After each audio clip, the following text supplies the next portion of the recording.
Shefsky here, and welcome to Fantasy House. Woo! Yeah. Oh my gosh, I love this show. Every week I have different guests, real people, and it's an exercise for adults to use their imagination. You know, like they can say whatever they want, come up with whatever they want, unlimited freedom to just create the coolest fantasy house. It's basically MTV Cribs in a cartoon universe, like Rick and Morty or Adventure Time. It's so much fun.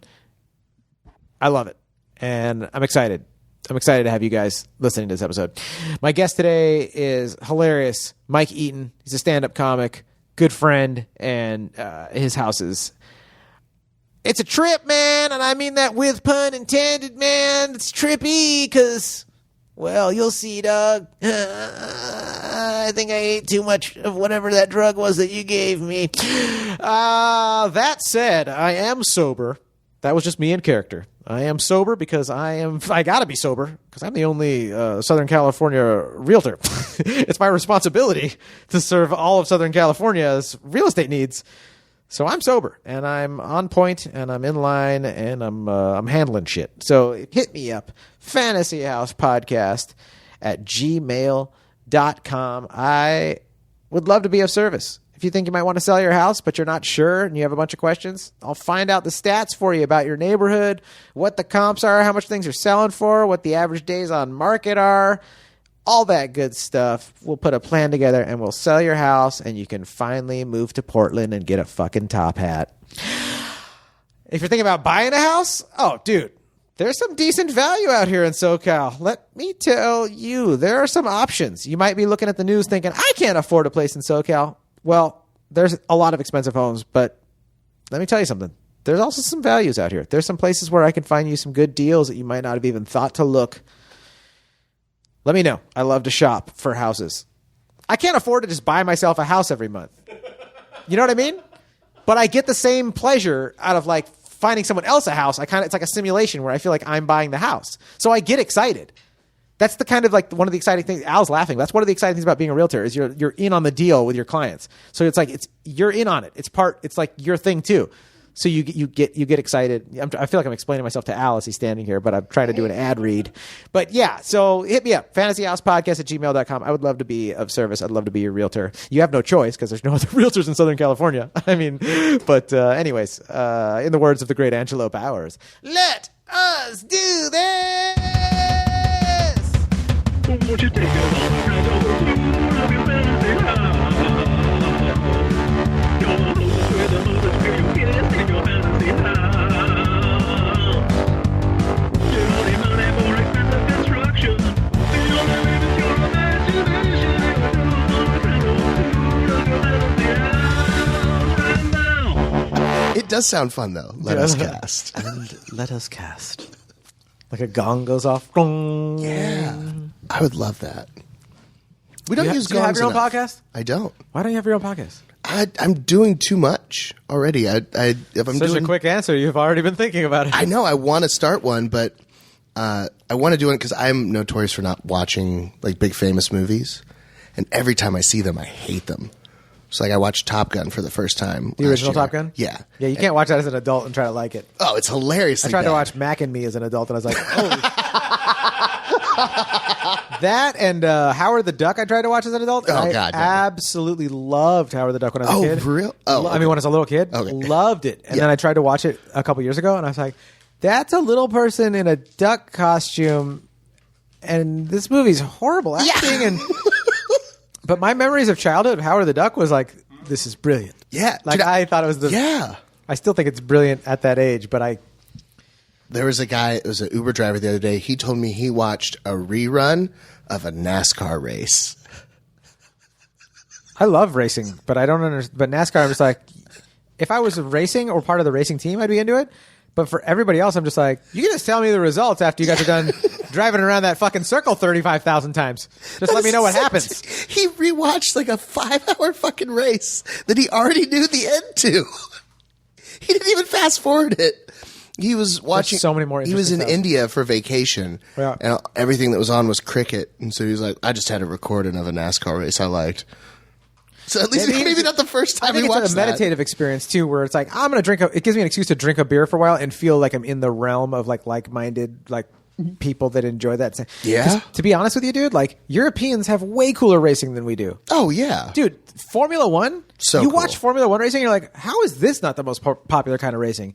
They're going through gnarly turns. They're flying around like in little jets on the ground. Yeah. And the track is actually interesting because it's a different path. Yeah. And they're always different. You watch NASCAR and you're just like, yeah, let me know what happens.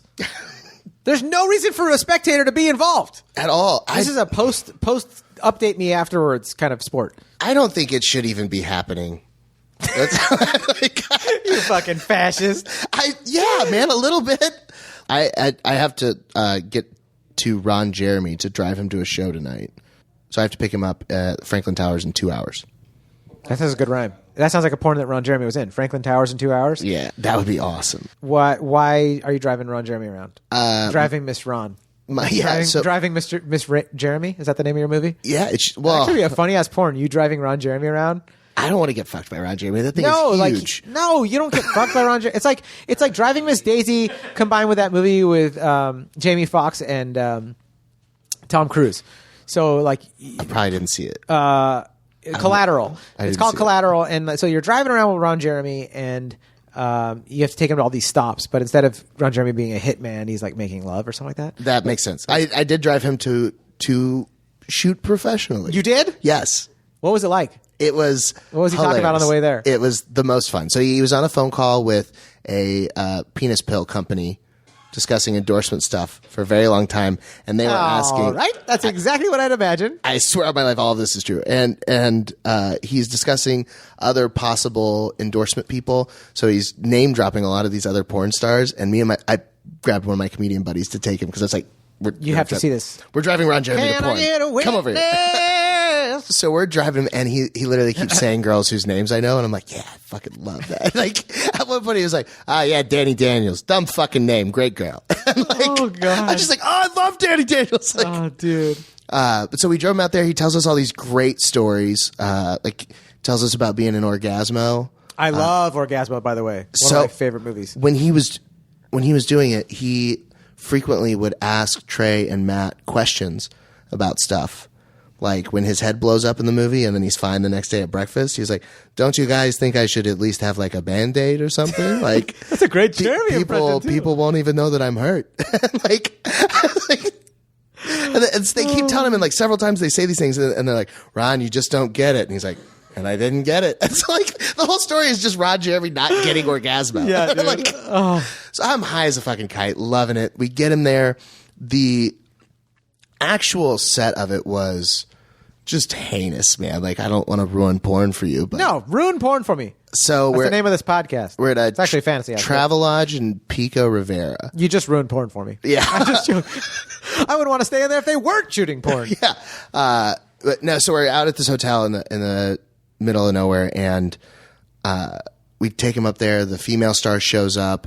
It's for a German latex fetishism site. Okay, but there's no latex involved. Yeah. Instead, the auteur behind this project tosses the female talent a clear dollar store poncho and instructs her to put that on over her lingerie.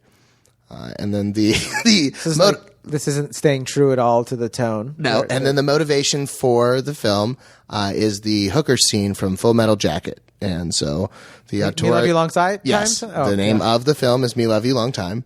The star is Filipino, who the director several times referred to as Oriental, which he would correct him. How old was the director? Probably 40, maybe younger. His wife was there. Is he just live in the valley, never left the valley in his life? I have no idea. I've never left the valley, so I still say Oriental. Is that considered a racial slur now? Or yes. So she would correct him every time. He was like, he would be like, all right, so you play the Oriental girl. And she goes, Orientals are rugs, not people. I'm Filipino. And like, oh wow, so it's like objectifying, right? Yeah, it's like gross. Real shitty. But so me and the guy are watching it, and then so they're going through the thing, and then Ron says to her like, how about a kiss for my schmeckle? And I fucking lost it, dude. Because that's the funniest thing anyone's ever said. And, like, just does not fit. And then the director says to Ron, hey, none of that Jewy shit. It's for Germany. So I was already laughing and like kind of keeping it in. And me and the comedian there were like, we lost it. And so the guy was like, hey, you guys are ruining audio. You got to step outside. So I took Ron down to do a comedy show in Huntington Beach. You took Ron Jeremy to Huntington Beach? Yeah, so I took Ron Jeremy down to Huntington Beach, and he's such a funny guy to be around. So we get to the show, and they interview him, and they're giving him an award for a lifetime male erotic actor or something thing. This was my buddy's show. This is Robert's show. Yes. Yeah. Okay. Yeah. Dude, Perfect. Dude, Yeah. So Robert Thompson's show. Yeah. This is Robert Thompson's show. Yeah. Robert's on the show tonight with us. Yeah. Oh, dude, Robert's the best. I love He's a that guy. childhood friend of mine. Like we literally, we grew up together. We were That's in so fucking the same cool. music scene in our bands, and like Dick Neptune, baby. Oh, dude, he's such a great dude. I love Robert. He's like a Hell yeah. So it's for Robert. So Ron gets down there. Yeah. He does the show. He gets the award. We have a great time. And then next door is a little dive bar that serves like some food type stuff. So Ron is in there, and these Huntington Beach cougars are just beside themselves. Because they're blown away that it's Ron Jeremy. It's the real Ron Jeremy. And he's there with this really cool film exec, Vito, who's with this like beautiful Spotify artist, Kaylee Kenny. And so like he looks like he's there with important people. Yeah. But he's in his fucking t-shirt and just sloppy. Oh, he as dresses hell. he dresses like he never needs to do anything to get laid again. And he doesn't. Right? It's great. He's like a stinky old shirt. You know, you're like, Ron, could you wash your hands? He's like, why bother? Yeah. I don't have to do anything. Like, right? I love it. So he's sitting there, and they have ordered like an appetizer sampler that has like some fries and some onion rings, some cheese sticks, like just all different things, and then like sauces in the middle. Yep. Ron puts his hand on one side of the tray, drags it to the other side of the tray, and then scoops towards his face. Some Like of it, a slob? Like Is he so just bad. like the slobbiest dude or what? Not always, but it's just his thing with food. He just loves food. Like, does he do it to be humorous? Like, he acts like a slob as a joke? Like, I don't know him well enough to know if it's a joke yet, but it Mike, was. there a rhythm to the way he grabbed the food and slid it towards him and looked around for reaction before putting a buffalo wing in his mouth? Because I know that kind of. There wasn't a pause. There was. It was just genuine. Ron Jeremy hungry. Yeah, exactly. Need more protein. But so he gets the food into his face and he's eating it, and then this Great way to describe lady gets up to him and is like, Ron, can we take a picture? And he turns around and goes, oh, of course. And has like just sauce on his face. It just drips down his shirt. And I'm like, oh, God damn it. This is the biggest porn star of all time. Yeah. So I hand him a napkin. I'm like, Ron. You're trying to help him like you're his assistant. Ron, get a hold of yourself. You've got a piece of cheese mozzarella sticking out of your... So he goes over, and then the lady kisses him on the cheek. And he does his most amazing line. Is how about one from my schmeckle? Like, he said this to a stranger. a lady that kissed his cheek in a bar in Huntington Beach. And then they went to the bathroom together. Like, swear on my life, swear on my mom, my dog, whatever you need me to swear on that makes this real. Ron Jeremy and a strange woman at a bar in Huntington Beach walked to the bathroom together. Where are you from? I'm from Texas. I'm from Texas. I know, which doesn't. I'd like to tell people that because it doesn't sound that way. You don't have any accent on it. None. I am from Texas. Yes, I am from Texas. What was your life in Texas like?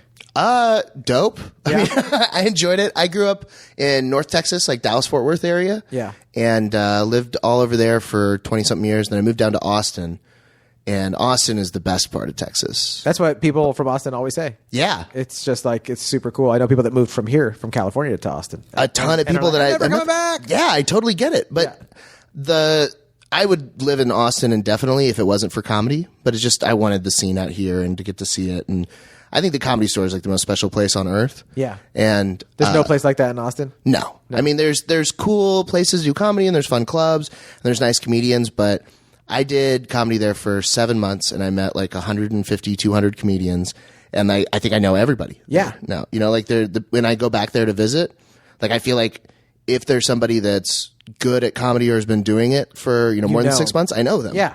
Whereas out here, every time I go, I see a new headliner. It's like, I have no idea who you are, and you're so much better than me. Yeah. How the hell did you even exist? And I didn't know about you. It's so cool. That always blows my mind. We're like, where have you been? Like, you see someone, you're like, how are you not like on posters everywhere? This is genius. Yeah, dude. Yeah. That's how I feel like every week at fucking Chatterbox. Oh, I go there and I see these people and they do 10 minutes and I'm just like pissing in the back. I'm like, why do I even do this? Like, why? It makes you work harder. God damn it. You're like, I better do good. I better take this fucking seriously. Yeah. You're all looking in the mirror in the bathroom. Get back out there. I know. I ordered the fucking comedy. I ordered books about comedy off of Amazon. After moving out here? You're like, Yeah. I'm going to need to study a little bit. Oh, dude. What'd you order?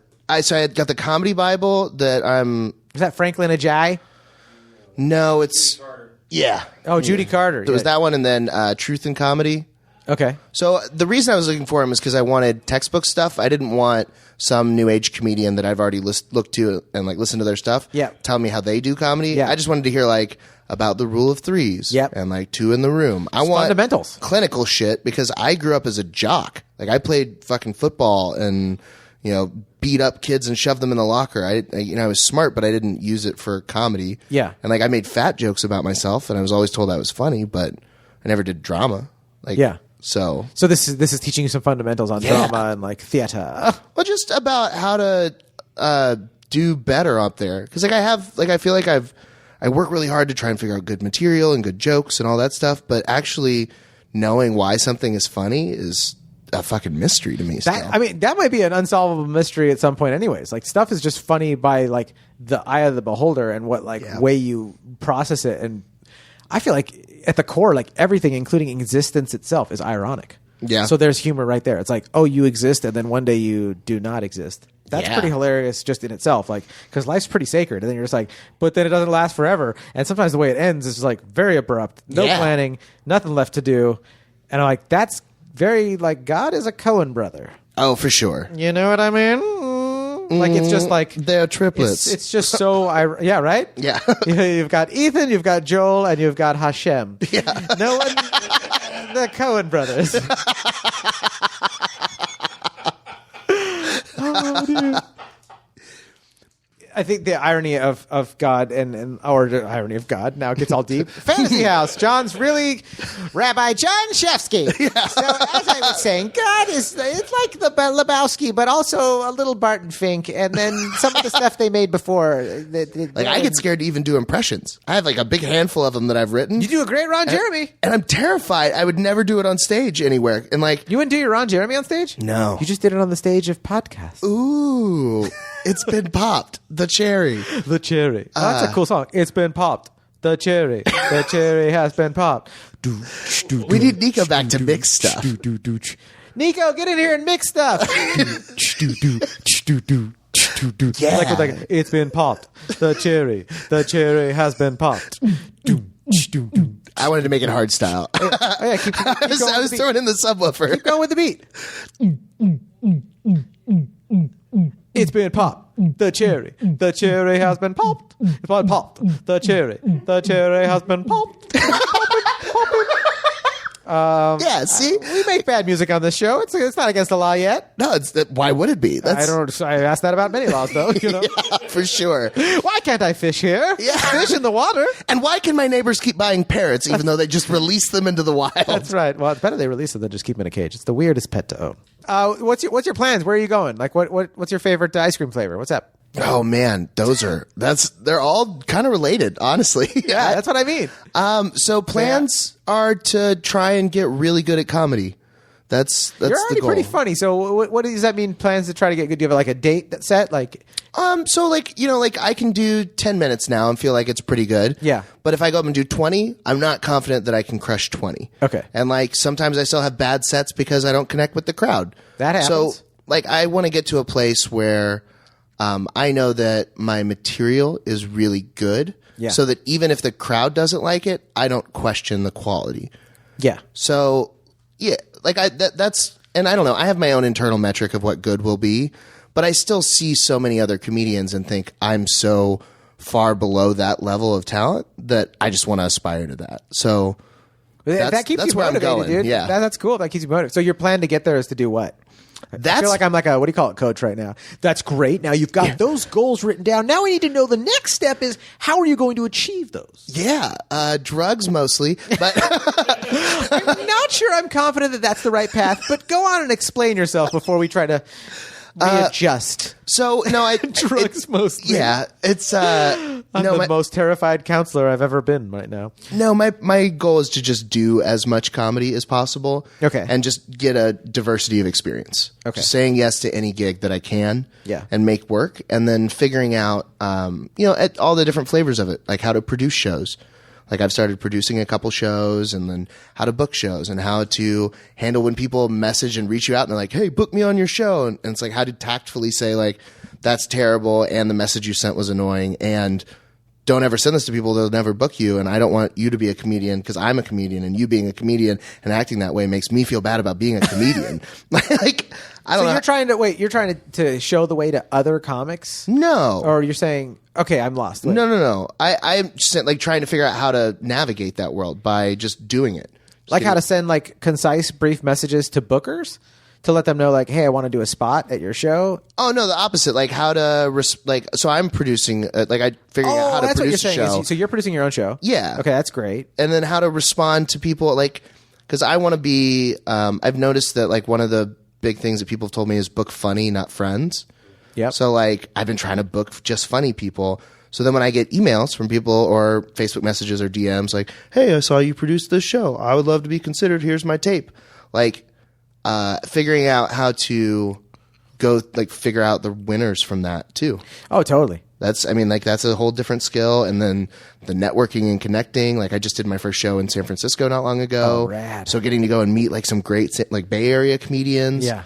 Oh, and there's some great ones too. Just the kind of trying to spread out and do it more places and get just more experiences with it. I think that's how I get better. That's great. What's your favorite topic right now to riff on?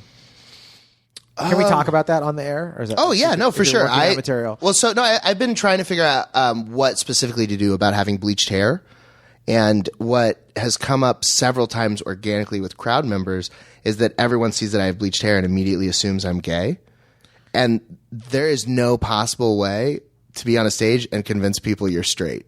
Like. Because it's just gay that you're like, look at me, guys, I'm straight. Yeah. Guys, serious, I'm so straight. Like, yeah, you just look gay. Yeah, yeah. Everyone's just like angry Hitler when they're on stage. You're like, yeah. Look at this little gay dude. He's pissed. And I had a lady at a show afterwards, and she was like, "If you were straight, I'd totally take you home." And I was like, please go back. I'm very straight. And she's like, "That's so funny." And eventually got to the point where she was laughing. You're like, watch, I'll do whatever you want. Look, I'm getting hard looking at your breasts. But so she was like, "You would have to fuck me missionary for me to believe that you were straight." And I was like, "So not even from behind?" And she was like, "No." Like, that's how gay she was convinced I was, is that I could still be in a vagina, but if I wasn't making eye contact, she was like, gay. Tell me that you hooked up with this lady. I did not. Oh my God. I did not. I did not want to. That was going to be my next question, was to describe the sex. Before you describe the geographic location of your fantasy house, describe the sex that you had with this lady. Well, if I had to describe it, it'd be to make a point. That's the name of the sexual position? Yeah. It's called proving I'm straight. Yeah. It feels really good, actually. I call this one, See, Dad? See, Dad, I'm a man, and I like women. I like pussy.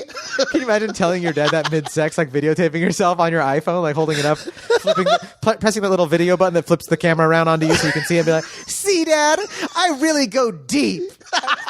I'm into chicks. Dude, I had one of like the first sex tapes I ever made. I was filming this girl with my phone. Yeah. And I had used brown sugar body scrub beforehand and had like told her that. I was like, I used a brown sugar body scrub on my dick. And so the video starts off with her taking my dick out of her mouth and going, it doesn't really taste like brown sugar. That's... Oh, I feel like Ron Jeremy's heard that same line too. Well, give it a kiss. So that, and then like 10 seconds later, I'm holding the video up and like giggling, and she's like, what? And I was like, well, it's like when you're at a sports game. You want to watch it live, but there's a big screen right there. She's just like, can you stop? Oh my God. Well, you and Ron Jeremy have something in common. You've both made porno. Yeah. That was for a guy. He was in the army and he wanted me to bang his girlfriend. So Are you serious? Yeah. Yeah. Wow. Yeah. That is... What did he send you an email? No. So I knew her, and I had met him when he was still here. Yeah. And then she had discussed it with him and then brought it up to me and was like, hey, he's totally okay with you banging me as long as we film it and send it to him. Wow. And so we did that and sent it to him, and then I got a text from him that was like, fucking awesome, right, bro? And I was like, all right, I noped out. Nope. I hate this. It was too awkward? Ooh, yeah, it's weird talking to a guy about his girlfriend's vagina. Yeah, that's interesting. Oof. That is a trippy spot to be in. Yeah, man. Okay, so So that never happened again? No, not that one.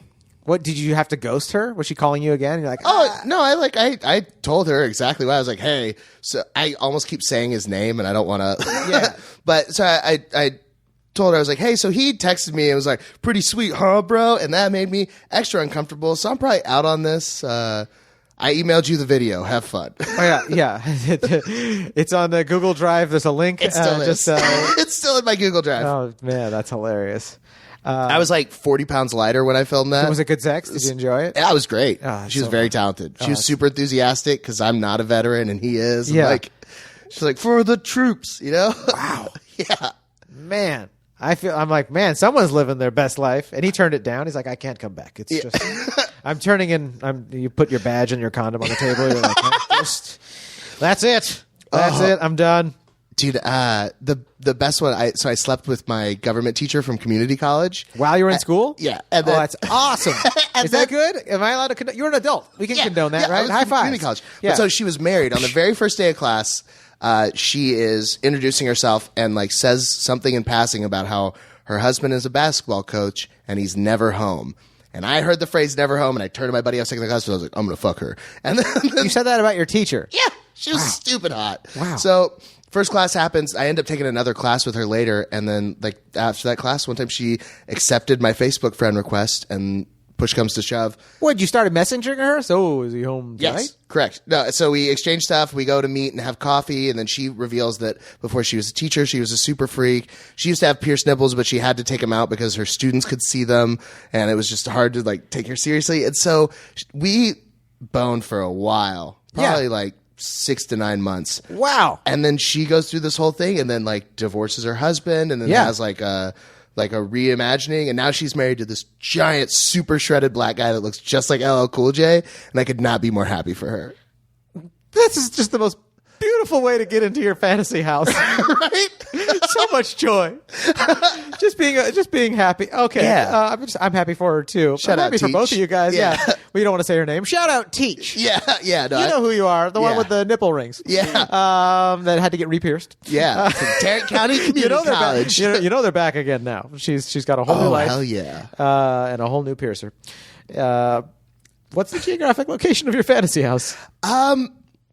You know, I've been putting a lot of thought into this one, and I think it's going to be Santa Monica. Okay. On the beach. Beautiful. Yeah. I want to be close enough to LA stuff that I can still come and do that. Yeah. But I also don't want to be right in the middle of it. Okay. Because I want my fantasy house to be real. What's it look like from the outside? Describe it. Real modern with the glass, shit tons of glass and metal stuff. Tons of glass. Shit tons of glass You're and a metal, Texas man talking to a modern architect. Just make sure there's shit tons of glass. Listen, brother, Yes. I want that shit to look like future, all right? Y'all got a lot of glazing? Yeah. Glaze that shit. I want passersby to be like, man, that's like a RoboCop mansion, you know? All right, so how do we get into your RoboCop mansion? You know, the new agey fancy doors and shit. Those big doors, the big giant ones that you see in those fancy houses? I like the metal doors that slide in. Oh, yeah, Star Trek. Instead of opening up, yeah. Yeah, it just slides. Yeah, and I want the first floor is all, probably 20-foot ceilings because Yeah, dude. I don't want to feel constrained in. I agree. That to me, they talk about like deal breakers when they're looking at houses. Mm-hmm. Like when I see houses that are $7 or $10 million, because I love it. I love like fancy custom homes. When I see them with low ceilings, I'm like, how do you have a $10 million house without 20 foot? I sound like a fascist, like little fancy boy. Yeah. Like, how do you have a $20 million house that doesn't have 20 foot ceilings? I grew up looking at the DuPont Freudian, registry. Huh? Yeah. Low ceilings, low feelings. Man. I need tall ceilings for big feelings. Yeah. Okay. I grew up looking at the DuPont registry and just seeing super mansions. Yeah. And I was fortunate enough from 9th grade to a year after I got out of college, we lived in this like 13,000 square foot mansion in Texas that had a movie theater and a pool. Oh, and wow. All these just That's a lot of crazy square footage. amenities. 13,000? Yeah. It's fucking huge. It's Texas though. There's nothing out there. That's so rad. And so like, we're out in this giant house. So I'm used to having the giant things. And your dad was a cocaine dealer, you say? Yes. Or he owned an oil rig? He was a heroin dealer to the like- stars. Okay. So like I want to have something big, but I don't want it to be so sprawling and massive that Is that a you hindrance? lose people. Yeah, is it a it hindrance is. at some point? Well, because so the summer dining room and the winter dining room were adjacent. Yep. And like if I had friends over, like we'd have parties. Like if you guys were eating in the two separate dining rooms, you couldn't even talk to each other. Because it's literally that much wealth puts distance between people physically. Well, and the point of it was so that the help could have a nice place to eat. And like That's very sweet. In the southern design of homes, like you would give the help their own dining room. That's that southern charm, right? Yeah. In California, we're just like, I don't know, fucking figure it out. You get a truck out back. In California, they're like, you can eat in my Prius. Yeah. You don't work for Notflex. Eat in my Prius. The family eats inside. Yeah. With the dogs at the table. Yeah. But Versus yeah, the Texas charm of like, well, of course we're going to give them a table and a nice room to eat. Come, eat inside, but with we're us. eating first. That's right. And don't make eye contact with Don't the make children. eye contact. I know we're both white because it is 2015, but you're still my servant. Yeah. Don't look me in the eye. Yeah. And I will call you servant. And I call you, I'll pay you extra, but you're my servant. my name's Bill. Yes, servant, we understand. Now, please go into your special room. Yeah. Okay. So the most important part of my house is the sensory area. So I don't know if you know this about me, but I am a big drug enthusiast. What does that mean? Explain it to our listeners. So I started doing drugs at 15. First drug was ecstasy. Second drug was marijuana. Third drug was acid. Fourth drug was mushrooms. Like I've been in on it for a while, and I've done a lot of them. Drug enthusiast. I love the way you say it in such a positive note. Yeah, and I like them because like I've also Googled the phrase "Does cocaine go stale?" because I've had a bag of cocaine that I just had for a while and was like, well, there wasn't Is a this good Coke bad? Yeah, like is it going to still be good? And like, of course I'm going to do it, but I just Do you wanna just do it see. like everything else that you see if it's bad? You ask someone to smell it, and they're like, oh, don't smell that hard. Genius, Right? but so like Does it smell okay to you? I learned moderation by going through a 12-step program, which I spent my 21st birthday at a Narcotics Anonymous meeting at a rehab, and I passed my ID around. I was like, if my life goes well, I'll never have a legal drink. And everyone cheers, and it's like, fucking dope. And now I'm here like, so the most important room of my fanny house is the drug room. Oh, my God. But yeah, so I definitely have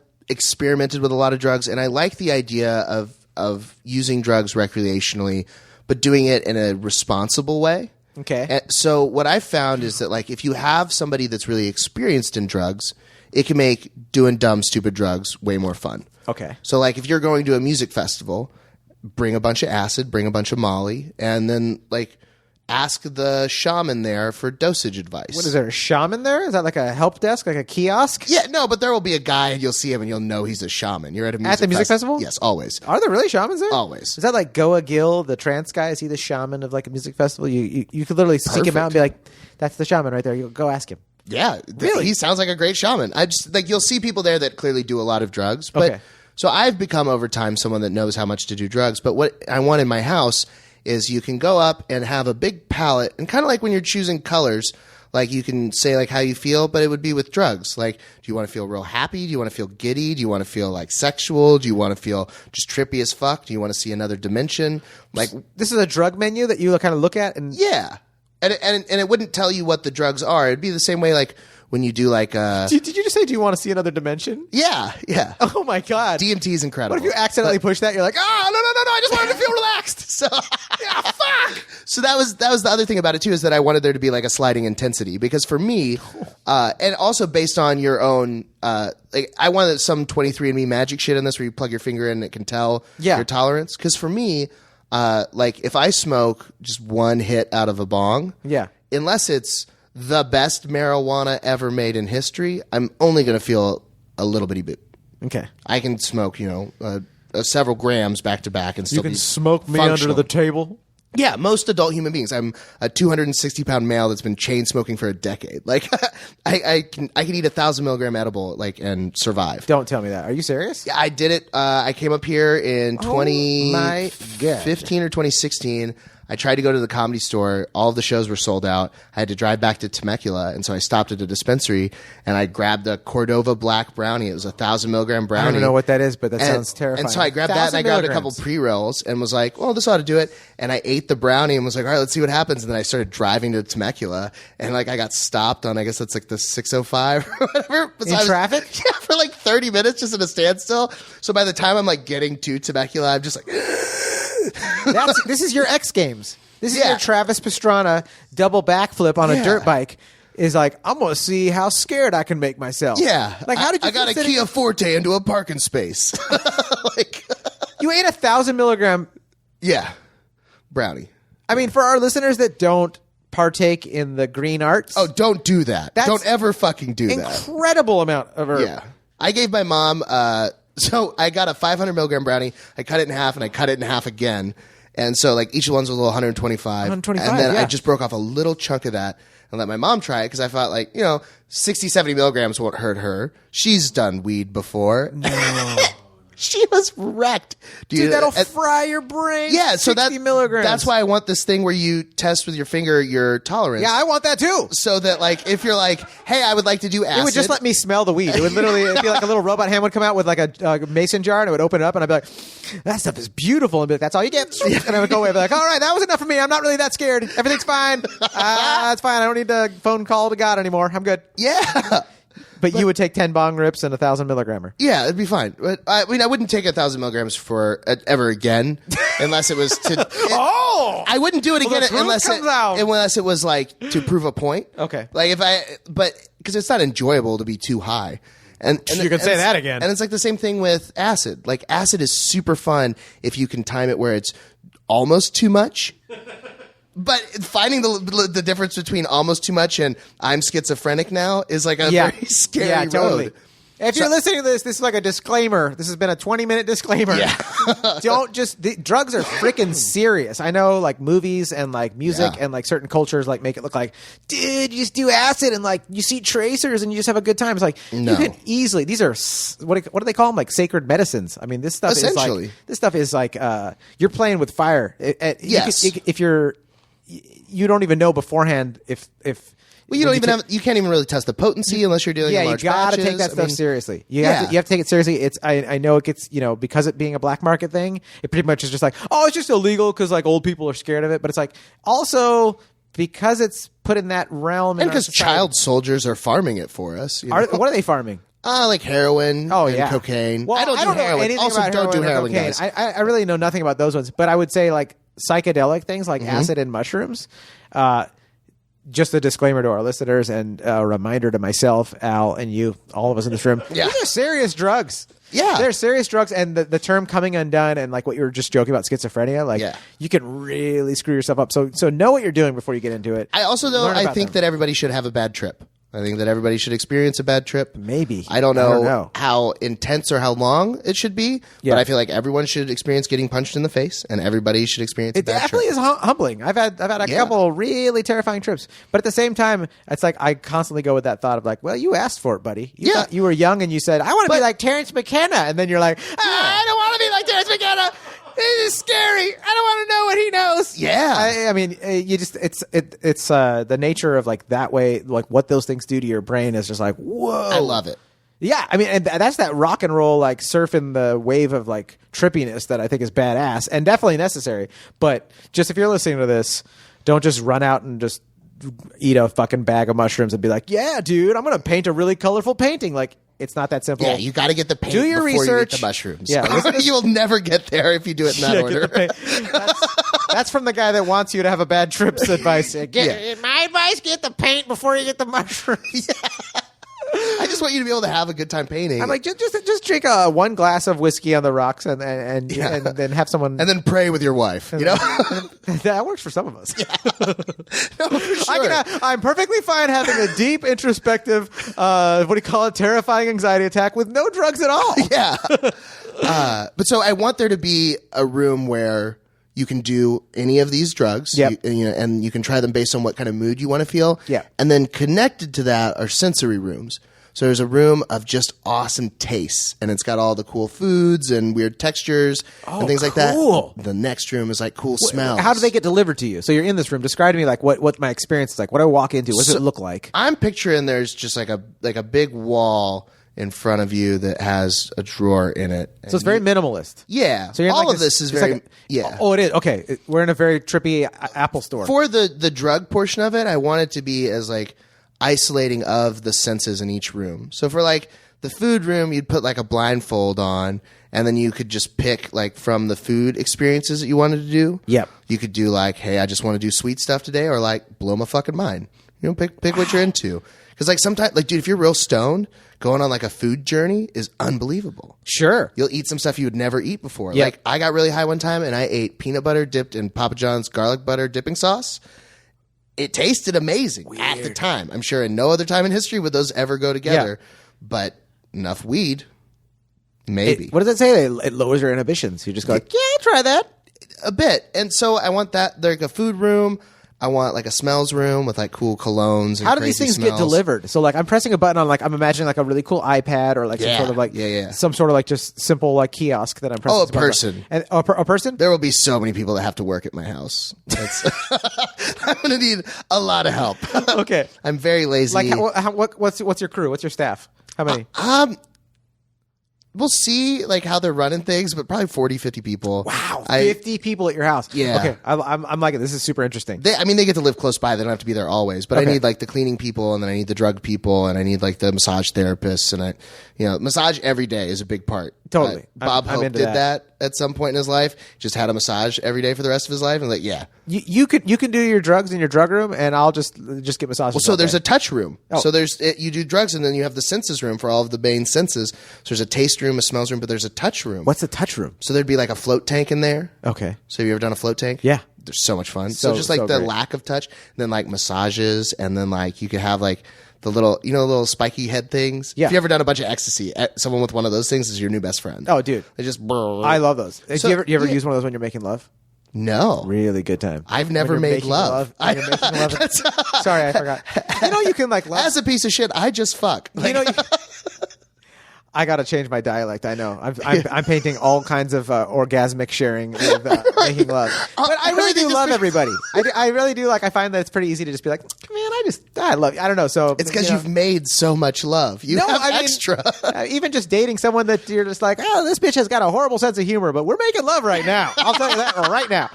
She might not get my jokes, and I might not get hers, and I'm pretty sure she was some of that sweet love. Yeah, that's right. I'm pretty sure she's not even thinking about me right now, but we are somehow making love.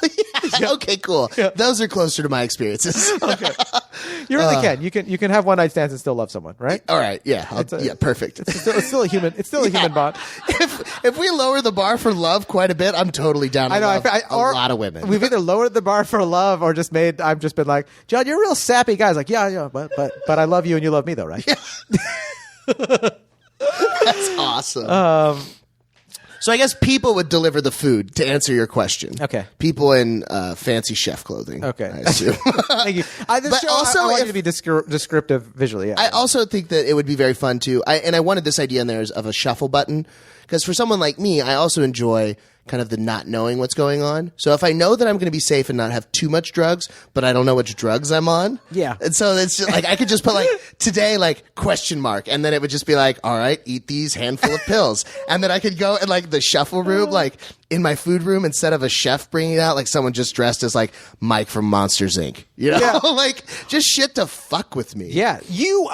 So many people in their houses want to have like stuff to trick their guests or whatever. You want to be fucked with too. Yeah. I want people to come over and have the craziest time. And you want to have the craziest time too. Be like, you'll never believe what happened to me last night in my own house. Yeah. Dude, I came home and I accidentally took a whole bunch of ketamine. And it was just incredible. It was a horse tranquilizer. I just thought it'd be fun to try. You know, like, it's just, oh, dude. The idea of being able to take a whole bunch of drugs and then go sit in like a massage chair, or like go in the sound room and just have like subwoofers you stand in between and just have vibrations of sound. Oh, it sounds awesome. Oh, yeah. There's combined with randomness, and the masseuse walks in and it's a giant burrito with hands, and you're like, yeah, wow, I'm really frying balls. Yeah, dude. Okay, cool. Yeah, so that's Yeah, That's great. That's the drug chamber or the drug room, whatever you want to call it. Well, now that you've told me all that stuff, I got to go to the bathroom, man. All right. What's your restroom? So guest bathroom, I want privacy to be. I think that's the most important thing that's lacking in most bathrooms. Totally. Like it drives me so insane. Like I don't want to talk about what's happening in there. I just want it to happen. Yeah.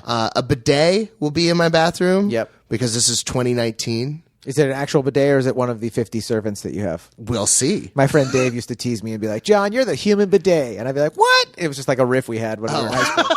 I thought there was like a way you earned that name. No, oh God. Oh my God. No, whoa, dude. Ouch. We used to just try to diss each other in high school and it'd be like, you're the human bidet. I'd be like, man, fuck you. I couldn't come up with anything lower. I was just like, man, that's fucked up. Yeah.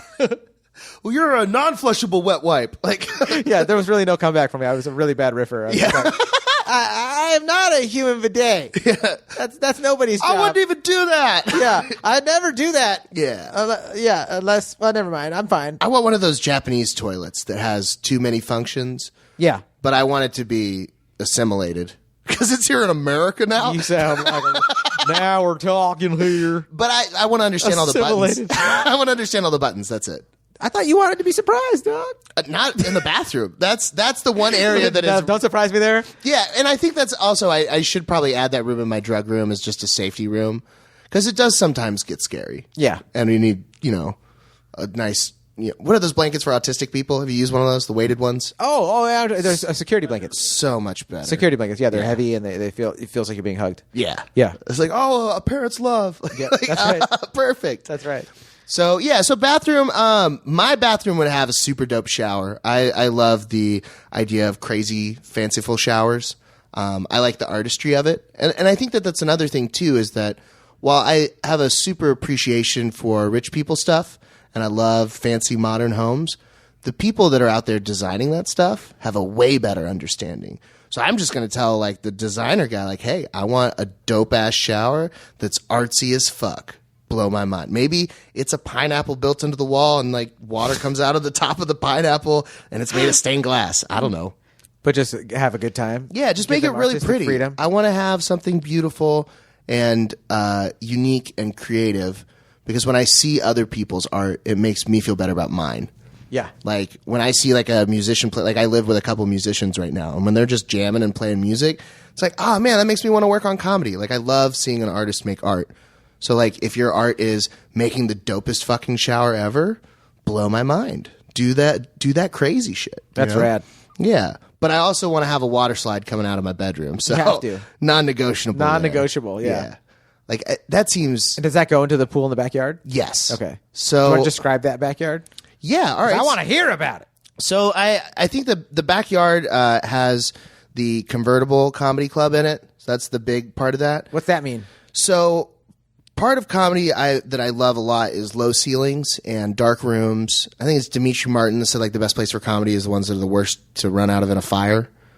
Yeah, like the belly room is like one of the best comedy rooms ever. The sound in there is amazing. You can see everyone even when it's dark in there. Yep, like stage 2 at the Ice House. Yep. Same shit. Like like bookers don't even look at tape from there because they're like, yes, anyone can murder that room because it's just a great room. It's amazing. Yeah, so I want to have it's got a really bad painting like a on the wall. murder room like that at my house, but also I've had a few experiences where outdoor comedy was really fun. Oh, I love felt outdoor comedy like that. Nick LaFon has a great show out in Venice Beach. You got to hit it up. Oh hell yeah, so good, check it so out. good. So I want to have on the roof a convertible so that I can make the like a stadium. You meant convertible like a stadium. Yeah. So part of my backyard is just like a little 100-seat theater. that has a convertible part on it, and then. Obviously, this is a little fanciful, but all of the drinks have their own like connections with lines for booze, because I think booze is crucial to comedy enjoyment.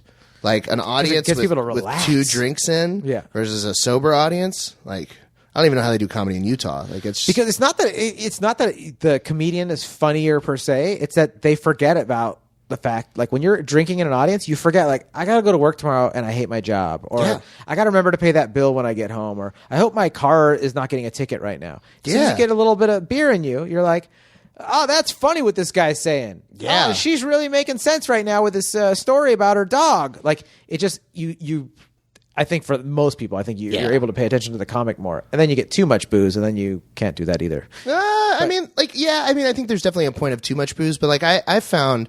Like I go to the shows at the Chatterbox every Sunday because they're my favorite shows to watch. Yeah, and I get and it's close to it's close to where I live, and I can go and I can hit a couple mics before that. Yep, so early mics. So that's my Sunday, and I get drunk there almost every Sunday for the show because it is so much fun to just get hammered and be there with comics and hanging out with comics afterwards. So I want that at my fantasy house. Like I want like a real comedy place, but I want it to be able to open up and integrate into the backyard, so that it could be 200-300 seats if you wanted to make it into like a festival thing. And then there's of course a big pool. I want the pool to be like the island motif, so all the big rock features, and then like a little grotto cave in there. Oh yeah. And then the slide coming out of my personal bedroom. Because assuming I'll just be smashing chicks left and right because of my dope-ass fantasy house. Oh, yeah. Ladies? Making a lot of sweet, sweet love. Thank you. And never talking to each other again. Yes. Making that sweet silent love after. The sweet silent love of ignoring each other. Yes. We never met. It was a one-time thing. My husband's back in town. Yeah. Or whenever. He's been back from deployment. I don't think enough people talk about this, but sleeping with married women is so much better. Say that to my wife. Yeah. I love sleeping with my wife. She's married. You mean sleeping with someone else's married woman? Yes, but also married guys like banging their wife, and then married guys that don't like banging their wife, I like banging their wives. So that's right. This is like a really weird advertisement this podcast has turned into. So, thanks for tuning in to fellas, if you're not taking care of your ladies, I sure am. I was like, yeah, you're really going to plug it at the end when I'm like, where can they reach you? You're like, just email me. Ashley Madison. Mike E at wifebanger.com. Yeah, you can find me on Seeking Arrangements. You hilarious sweet sleazeball. I love it. Okay, so where else should we go? Is there any other place in your house we should head to now? So the bedroom in and of itself, I feel, is very important. Let's do the bedroom. So I listened to quite a few episodes, and it feels like a recurring theme is just mattress floor. Yep. Like, this is my special bedroom. It's an bedroom. imaginary theme, and it's a real thing. Yep. Yeah, I heard that from Cole too. I googled it. It is a real thing. Oh yeah, Cole's the one who told me about it being real. Yep. So I don't get that. That seems like more money than sense. Like, if your whole thing is a mattress, then you don't have any like lift. There's not. Yeah. I don't know. It feels like you're for wasting some the rest people of the though. room. Let me argue on behalf of the people that do have it. Yes. Their feeling is that there's no, you can't roll off the bed when the floor is the bed. So they just feel like it's just the whole bed. For those people, my bed wins. So what's your bed? So I want the use of all of the modern like chiropractic work that has figured out like optimal sleeping positions, but I want that to be minimally invasive on my comfort. So I like to be real cold. I like it when it's real dark, and I like super soft pillows. But sleeping like this, all bundled up with shit, is not good for you. So I want something that moves me in my sleep. Maybe there's a little ambient involved. I don't know if I have to be Cosby'd for this to work, but like I want to be like adjusted in my sleep and then kept in like the best position for sleep.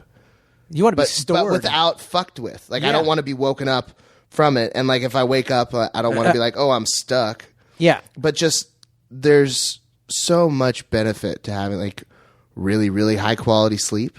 And I also want my thing to be able to bring me Pedialyte because you're going to be dehydrated from all the alcohol. A lot. Yeah, that happens. So, I need my recovery room to be cold and dark and like rejuvenative. And then when you're ready, then you go back out to the drug room. The drug. Yeah. I meant the outside world, but yes. Oh yeah. Which to you sounds like the whole outside world is a giant drug room. Well, I also think that it would be important that in every room there's just a smoking piece. I'm a huge marijuana fan. Like, and I have a car bong. I assumed. I have a car bong. Like, what is that? It's a bong that stays in my car. Does it fit in your side, like in your center console where the cups are? Or the cups so I had one, and a comedian's girlfriend stole it in fucking Hemet, California. And Hemet, I hate you forever. It was shaped like a Starbucks cup. I hate you forever, Hemet. You stole my car bong, you evil jerk. The girl that did its name was Heaven. Heaven? Yes. Heaven from Hemet? Yeah, Heaven, I hate you. I've said this for like a month now, just in hopes that she'll bring it back.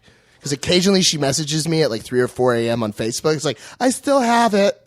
Is this another one of your couples that you had to bone? No, I didn't even bone her. Okay. But, so Your Honor, I would tell you if I did. But so we're out at the show in Hemet, and I get everybody high after shows, and I bring my bong out, and they're like, "Oh, this is a cool little bong," and they were passing it around. I go inside to close my tab, and I come back, and it's gone. I'm like, shit. So I told the booker guy, I was like, hey, can you just message other comedians? She's like, oh, I accidentally walked away with it. We were fucked up. I'm sorry. I'll get it back to you. But she lives in goddamn Hemet, so I haven't gotten it back yet. Tell her to FedEx it, dog. But so that was my bong because it was a Starbucks bong and sat in the cup holder. Okay. Now my car bong is a rubber bong that just fits in between the seats. So it's made out of rubber so it can't bend or break or anything. Oh. And it just has like a little glass bowl in it. Clever little bong. Yeah, it's a lifesaver. Okay. But so I want in every room, like, you know how in like Bond movies, like he has like just shit that comes out of the walls. Like I just want there to be able to like lean out just. Like anywhere someone, you or anybody else in your house can quickly just take a bong rip real quick.